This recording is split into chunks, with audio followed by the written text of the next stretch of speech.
지금 인건비 같은 경우는 지금 한 달치가 지금 한 달치를 못 세운 상태예요. 기본적으로 충당해야 될 재원들을 스스로 충당하지 못한다. 그래서 부족 재원이 많이 발생해가지고 예산 편성이 안 되는 거죠.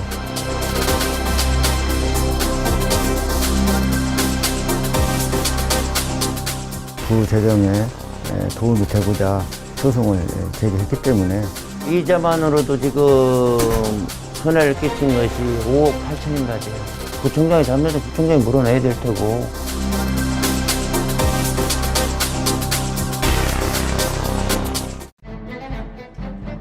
지난 8월 26일 대전 동구의회 국제화센터 행정사무조사 특별위원회 10차 회의가 열렸다. 동구청이 국제화센터 위탁 운영업체인 웅진 싱크빅을 상대로 제기한 소송에서 최근 패소해 웅진 측에 58억 원을 지급해야 하는 상황이 벌어진 것. 이에 의회가 진상조사를 위한 특위를 구성하면서 의회와 집행부 사이에서 치열한 공방이 이어지고 있었다.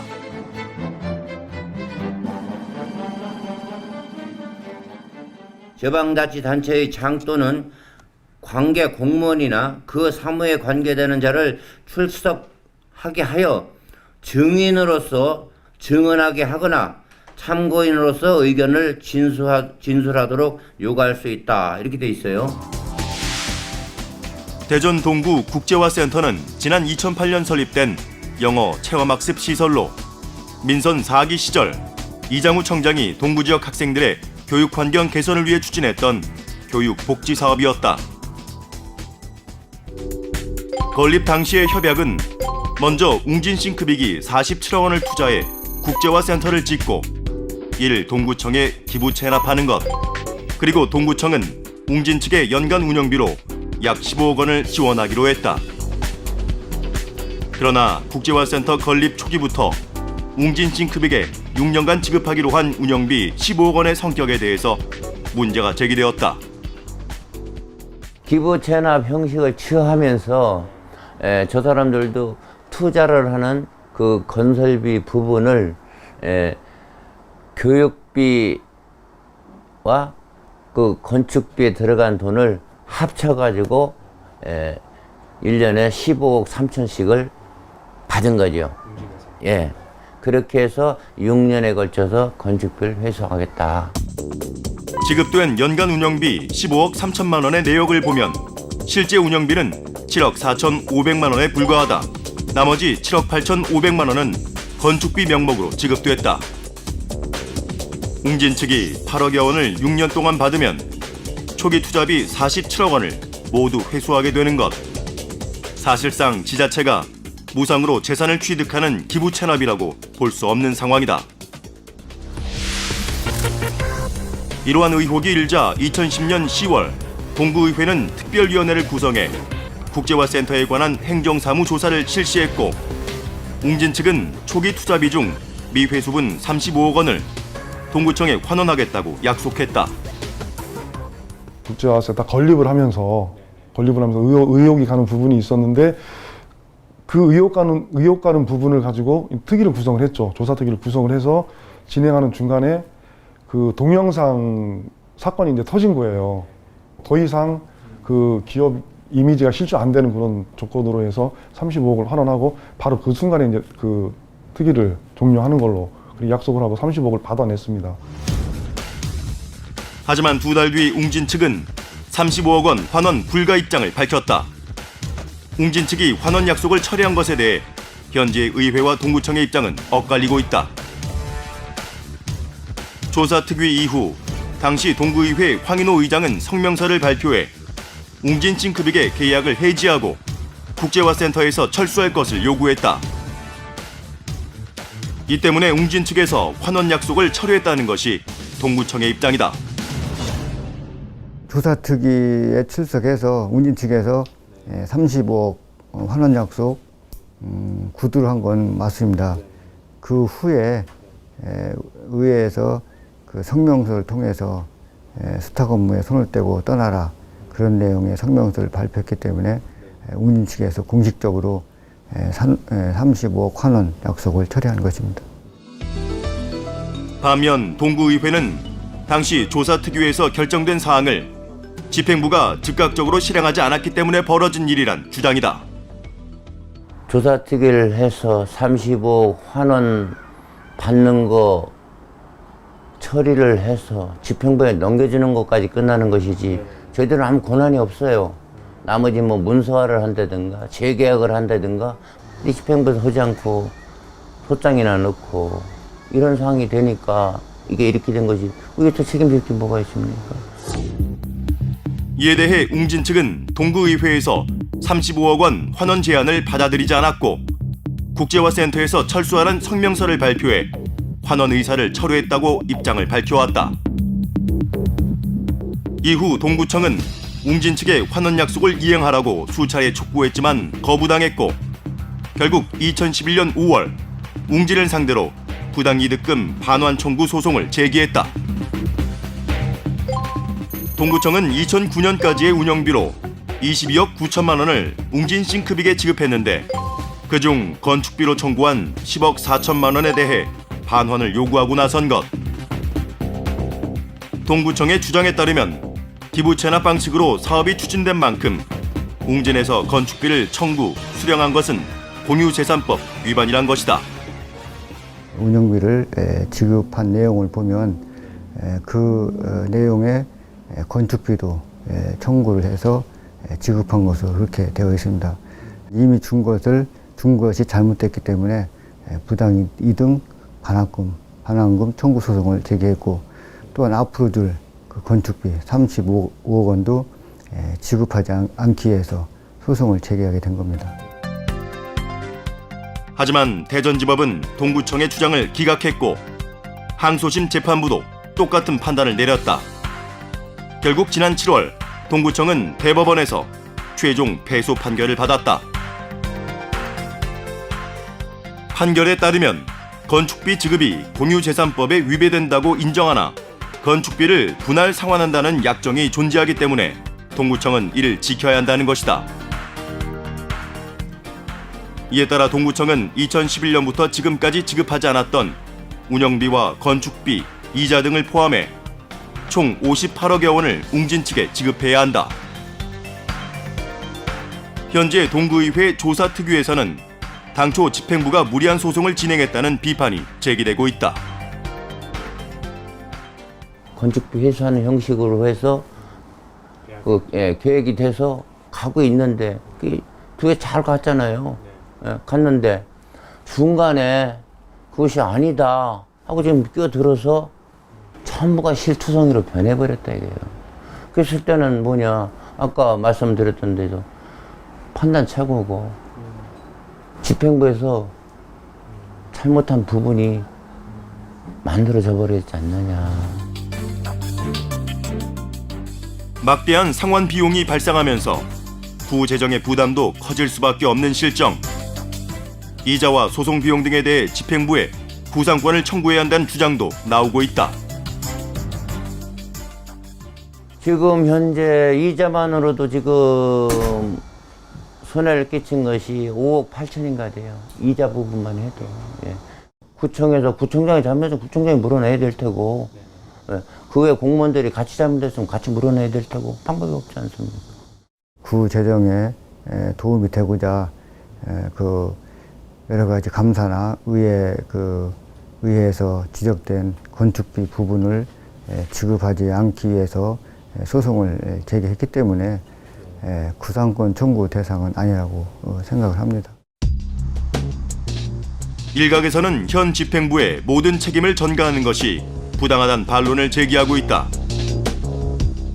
또한 국제화센터 조사특위가 정치적 갈등을 부추기고 있다는 지적도 뒤따른다. 소송에 들어갔다라고 하는 것은 자치단체가 과투자했던 부분에 대해서 환수를 하는 거기 때문에 저는 그 과정 자체는 타당했다라고 평가를 할 수 있을 것 같고요. 다만 지금 그 특위 구성을 보면은 그 야당 의원은 부위원장으로 있고 나머지 의원들은 다 새누리당 소속의 그 의원들로 구성이 되어져 있는데 이런 구성 때문에 이들이 활동이 정당하든 그렇지 않든 간에 상당히 정치적으로 오해받을 여지가 크다라고 하는 부분은 좀 지적하고 싶습니다. 무엇보다 재정난에 시달리고 있는 동구로서는 58억 원에 달하는 상환 비용을 당장 해결할 수도 없다. 동구의 경우 올해 예산 중 부족액이 592억 원으로 대전의 5개 자치구 중 재정이 가장 열악한 상황이다. 현재 동구청은 웅진 싱크빅과의 재협상을 통해 재정 부담을 줄이겠다는 의지를 보이고 있다. 이미 지급해야 될 돈을 지급하지 못했던 것을 이제 지금 한꺼번에 지급해야 되니까 좀 어려운데 앞으로 지급해야 될 돈은 조정을 좀 해야 됩니다. 그래서 웅진하고 협의를 해서 뭐 지급 시기라든지 또 금액이라든지 이런 걸 좀 조율해가지고 좀 정리를 하고 좀 가려고 이렇게 생각을 하고 있죠. 우선 이제 분할 상환을 한번 협의해 나가도록 하고요. 이미 그 35억 원 환원 약속을 했으니까 사회적, 도덕적 책임을 지고 35억 원을 환원하도록 그렇게 한번 얘기를 해볼까 합니다. 또한 의회 일부에서는 국제화센터 조사 특위를 당초 구성 취지에 맞게 운영해야 한다는 목소리도 나오고 있다. 동구청과 웅진이 원만하게 협상할 수 있도록 의회가 중재 역할에 집중해야 한다는 것. 웅진 측하고 우리 구청하고 원만한 협상을 하게끔 도와주려고 특위가 이제 구성이 된 거예요. 목적은 패소를 했기 때문에 그 부분에 대해서 질타를 하고 하다 보니까 본연에 우리가 중재 역할을 하려고 했던 그런 부분은 퇴색이 되고 있는 것 같고요. 지금 시점에서는 이제 협상을 잘 하게끔 저희들이 도와줘야 되겠죠. 집행부를. 기부 체납이란 명목 아래 민간 사업자의 돈을 빌려 설립된 동구 국제화센터. 건축비 지급 문제를 둘러싸고 벌어진 3년간의 소송에서 자치구가 패소하면서 열악한 동구의 재정은 더 큰 위기를 맞고 있다. 웅진 싱크빅을 상대로 제기한 소송이 패소하면서 의회와 집행부 사이의 갈등이 깊어 보입니다. 고소 고발 얘기까지 나오고 있다고요? 네, 그렇습니다. 동구의회 국제화센터 조사특위는 진상조사를 위해 한현택 동구청장에게 수차례 증인 출석 요구를 했습니다. 하지만 한 청장이 이를 거부했고 새누리당 소속 의원들이 한 청장을 검찰에 고발하겠다는 입장입니다. 현재 의회와 집행부의 관계가 더 악화된 것으로 보입니다. 네, 이 조사특위가 꾸려진 만큼 정치적인 싸움으로 비화돼서는 안 될 것 같고요. 의회와 집행부 모두 재정적인 부담을 덜기 위해서 웅진과의 협상을 기대하고 있는 것 같은데 웅진 측의 입장은 어떻습니까? 네, 웅진 싱크빅은 제작진에 보내온 서면 답변을 통해 대법원의 판결에 따라서 2001년부터 지급받지 못한 운영비 58억 원을 받을 계획이라고 밝혀왔습니다. 또한 동구의 재정난은 이해하지만 대법원 판결까지 난 상황에서 운영비를 탕감하는 것은 법적 책임을 부담할 가능성이 있어 불가능하다는 입장입니다. 예, 58억 원. 동구청에게는 상당한 재정 부담이 되겠는데요. 의회와 집행부 모두 적극적으로 소통을 하면서 구 재정에 도움이 되는 방안을 마련하는 데 집중해야 될 것 같습니다. 그런데 재정난을 호소하는 자치구가 비단 동구뿐만이 아니죠? 그렇습니다. 대전의 5개 자치구 모두 부족한 재원이 수백억 원에 달할 만큼 심각한 재정 위기를 겪고 있습니다. 공무원 인건비조차 편성하지 못하고 있는 자치구들의 재정 실태를 짚어봤습니다. 지난 8월 21일 민선 6기 출범 이후 처음으로 대전시장과 구청장 간의 간담회가 열렸다. 이 자리에서 대전의 5개 구청장 모두 자치구의 예산 부족을 호소하고 나섰다. 우리가 매칭 사업을 할 수 있는 받을 수 있는 여력이 안 되면 과감하게 페널티 먹더라도 받지 말아라 하는 것이 제 방침입니다. 그래도 다른 것보다 좀 낫다. 이런 식으로들 다들 생각을 하고 있는데 그게 내적으로 보니까 전혀 아니다라는 얘기죠. 현재 대전시 5개 구의 부족 재원은 동구 592억 원, 중구 387억 원, 서구 343억 원 등 총 1,687억 원에 달한다. 각 구청장들은 지금의 재정 형편으론 부족한 재원 확보가 불가능하다고 판단하고 대전시에 재정 지원을 요청했다. 기본적으로 충당해야 될 재원들을 스스로 충당하지 못한다. 그래서 부족 재원이 많이 발생해가지고 예산 편성이 안 되는 거죠. 인건비를 비롯해가지고 또 우리 국민연금 부담금 이런 것들에 대한 것들이 기본적으로 편성해야 될 필수 경비들이 있습니다. 예산에. 근데 그 필수 경비들 중에서 편성하지 못한 예산들이 있으니까 결국 시의 예산에서 좀 지원 좀 해주십사 이런 거거든요. 대전시 5개 자치구 중 원도심 지역의 재정난은 심각한 상황이다. 자체 세입만으론 공무원 인건비조차 충당할 수 없는 형편. 동구의 경우 올해 세입이 401억 원에 그쳐 인건비보다 163억 원이 부족하고 중구는 109억 원, 대덕구는 51억 원의 인건비가 부족한 실정이다. 현재 대전 중구의 경우 아직 올해 필요한 예산 중 공무원 인건비 일부와 청소 대행 사업비 등 387억 원을 확보하지 못했다. 지금 인건비 같은 경우는 지금 한 달치를 못 세운 상태예요. 공무원 인건비하고 그다음 복지 분야 해서 저희가 한 187억 그 정도 이상 정도를 저희가 부담하려고 노력하고 있고요. 나머지 그 청소 대행 사업이라든지 공무원 연금 부담금이라든지 이런 분야에 대해서는 연도 이후로 하려고 합니다. 부족 재원이 590억 원이 넘는 동구의 사정은 더 절박하다. 2008년 신청사 건립으로 구 재정이 타격을 입으면서 현재 10월부터 3개월간의 인건비가 부족한 상태. 주민생활과 직결되는 청소대행 사업비 역시 지난해에 이어 올해도 편성하지 못했다. 요 592억 원 전부를 뭐 추가로 좀 재원 확보가 현재 가능한 상황인지? 지금 현재는 못하고요. 그 중에 한 220억을 이제 저희가 정리 추경까지 12월까지 이제 편성할 예정입니다. 그 중에 뭐 한 370억, 390억 정도는 내년도로 이월시켜가지고 이제 다시 편성할 계획이고요.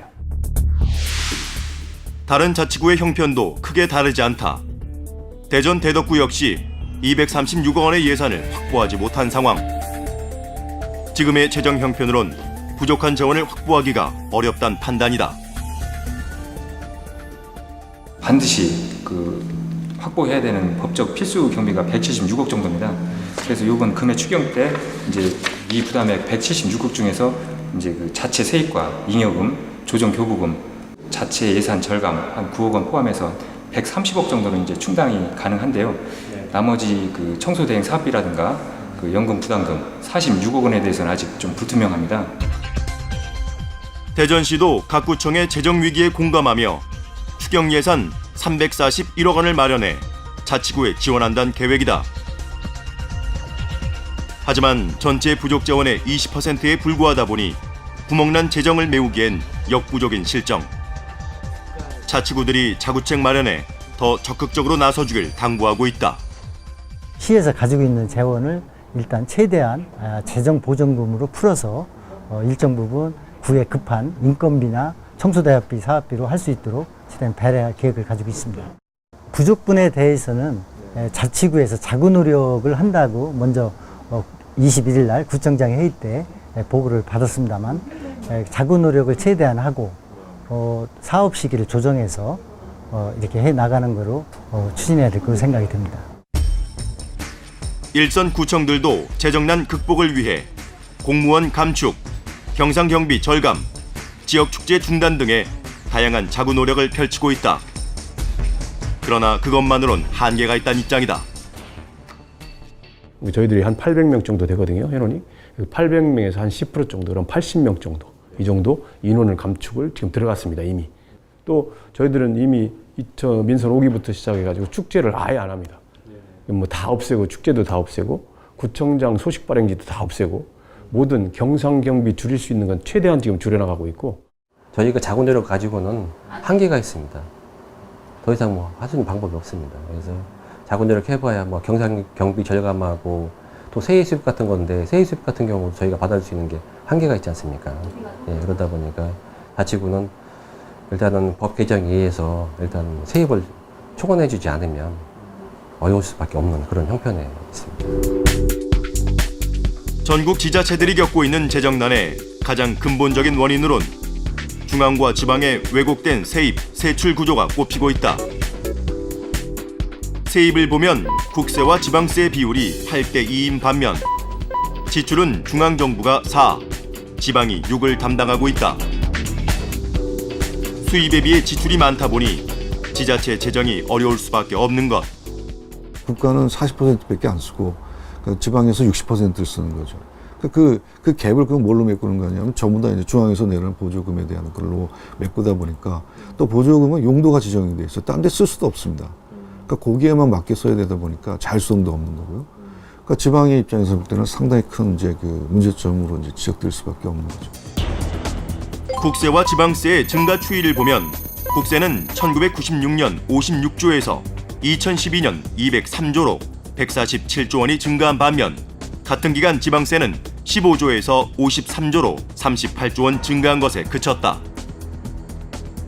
지방행정 현장에서는 재정난 해소를 위해 현행 세제 구조를 개편하고 지방세입을 확충하는 일이 시급히 필요하다고 강조한다.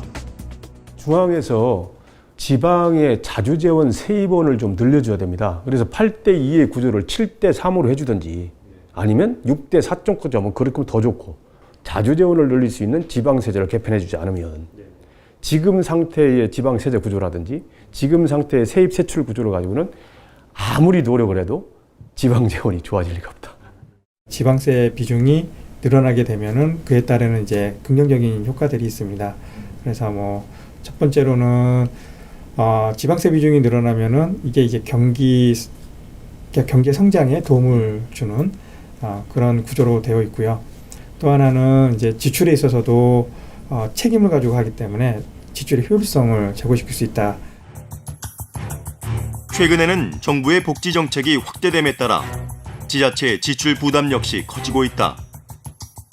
기초연금, 영유아 무상보육 등 대부분의 사회복지 사업은 정부와 지자체가 재원을 함께 부담하는 매칭 펀드 방식으로 진행되고 있다. 이 같은 사회복지 국고 보조 사업이 늘어나다 보니 가뜩이나 어려운 지자체 살림에 상당한 부담이 되고 있는 것. 저희 전체 예산 중에 62% 이상이 다 복지 비용이 있거든요. 그럼 그거에 따른 이제 구비가 상당히 많이 차지하기 때문에 저희들은 계속 어렵다고 볼 수 있습니다. 쉽게 말하면 사업 쪽으로는 웬만하면 다 포기한 상태라고 보시면 될 것 같습니다. 동구 쪽에서는. 기초연금이 한 239억 정도 됩니다. 그리고 영유아 보험료가 233억 정도 되는데 이제 그 국비가 한 70%, 시비가 18%, 이제 구비가 한 12% 부담하는데 저희들 이제 구비 부분이 사실은 충당하기 어렵습니다. 이제 구비 부담률이 조금 그 하향 조정되면은 약간의 숨통이 트이지 않을까 그런 생각이 듭니다. 지난 수요일 전국의 시장, 군수, 구청장들이 한자리에 모여 성명을 발표했다. 기초연금의 전액 국비 지원과 보육사업의 국고 보조율 확대를 정부에 요구한 것. 정부의 대책이 조속히 마련되지 않을 경우 더 이상 지급을 감당할 수 없는 복지 디폴트가 불가피하다고 경고했다. 전문가들은 지방 세입을 늘리고 지출 부담은 줄이는 것이 함께 추진돼야 지자체의 재정 위기를 해소할 수 있다고 강조한다. 지방에서 쓰는 돈들이 그 정도 된다라고 한다면 실질적으로 그 정도를 이제 보장해 달라는 겁니다. 그 지방에서 이제 그 상황에 맞게끔 쓸 수 있게끔 해주는 거. 그다음에 그 국고 보조율 같은 문제는 이제 우리가 얼마 줄 테니까 니네 얼마에 이런 개념보다는 자 국가에 대한 그런 측면에서의 사무하고 지방에서의 할 사무를 명확하게 구분하는 것이 굉장히 중요하다고 보는 거고요. 예. 보통 이제 보편적 복지라고 하면은 중앙이 하고 그다음에 선택적 복지는 지방이 하고 이렇게 가는 것이 맞는데 보편적 복지는 우리나라 국민 전체가 혜택을 보는 것이기 때문에 이거는 이제 중앙의 역할이 강하다고 생각이 들어서 이런 부분들은 중앙정부가 가져가는 것이 바람직하다라고 생각이 듭니다.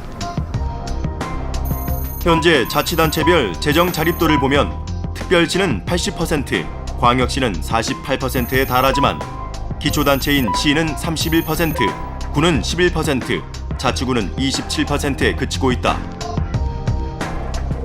대부분의 국가 재원은 물론 그에 관한 결정권이 중앙에 집중되어 있다 보니 재정에 있어서의 분권은 요원한 현실이다.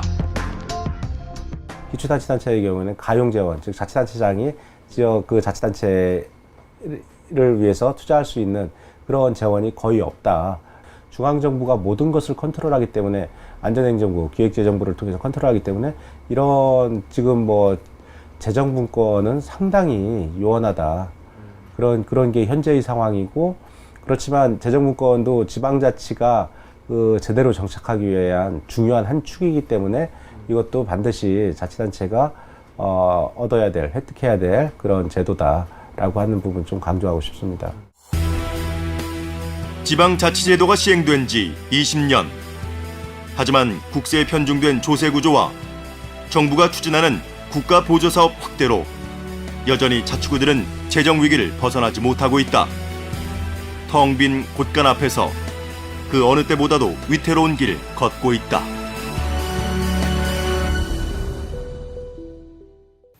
정부가 특단의 재정 지원을 하지 않는다면 복지 디폴트가 불가피하다.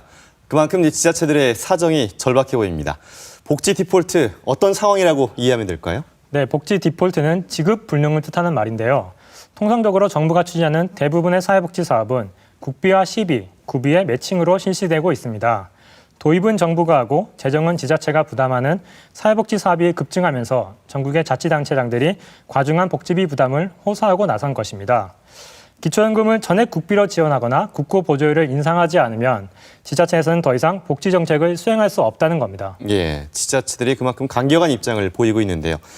복지 디폴트가 되면 아무래도 어르신들에게는 기초연금이라든지 아이들에게는 무상보육 이런 거에 다 차질이 생기는 거 아니겠습니까?